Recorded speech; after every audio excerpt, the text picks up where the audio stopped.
Hi. So I didn't make a video for quite a while, and I want to get back into it again because I sort of found that I wasn't really sure what direction to take my work in. Because of that, I wasn't really sure what to record.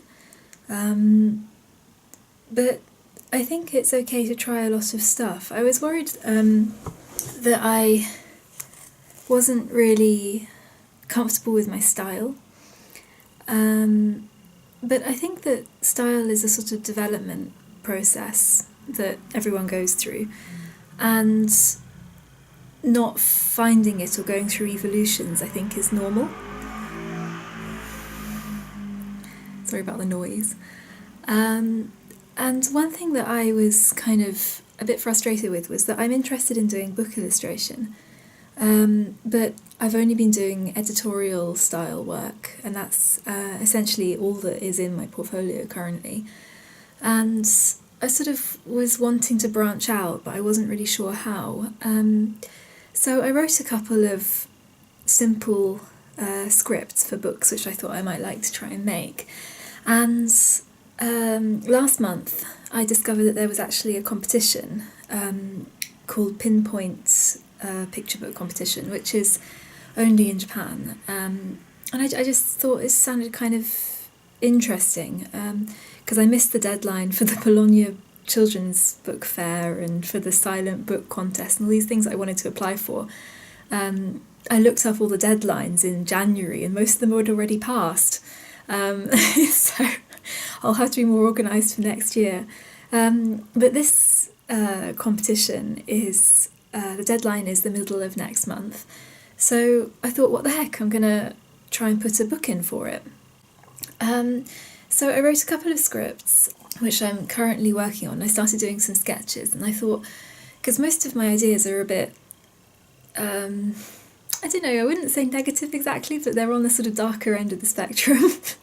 And I thought I would like to do something a bit more light-hearted. So I thought I would do like a city, with animals, and I think that a lot of children's books, have animals that are anthropomorphic or can, talk or have human traits. So I thought that would be a nice place to start, and I've been doing some rough work for it. So I've never made a children's book. I don't know what I'm doing really, but I thought I would lay out roughly the number of pages, the number of spreads, and the kind of the scene that's going to be in those pages. So I always get confused when I try and think of how to picture a children's book, because you need a front page, a title page, and then a series of spreads.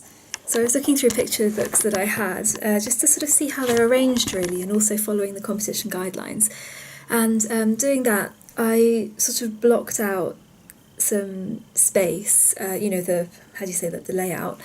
And the next thing I'm going to do is draw thumbnails, because the deadline is quite tight, so I think I can't really make full sketches of everything that I want to do straight. First off, I think it's better to try and lay it all out. I've also been writing a kind of basic script. I've been trying to put down the pages as well and lay out sorry about the camera. Lay out the text with Japanese as well, and I'll work on that and get it checked at some point. But it's given me an idea of how I want to proceed. So to summarise, the first thing that I did was I did a couple of sketches, tried to think about what I wanted to write about. When I had a general idea, I wrote the script in English and also in Japanese, because it's a Japanese competition. And then, while doing that, after I did that, I rearranged the text so that it was sort of divided in the way I wanted it to be, with pages. So I'll hopefully do some sketches, I think, is the next thing. Do several rounds of rough sketches and try and work out where everything should be. And then I will update you later, because this is a learning process for me too. So hopefully by the end of this video or this series of videos, you'll see the creation of first draft of a children's book. So wish me luck. Alright, I will speak to you later. Bye.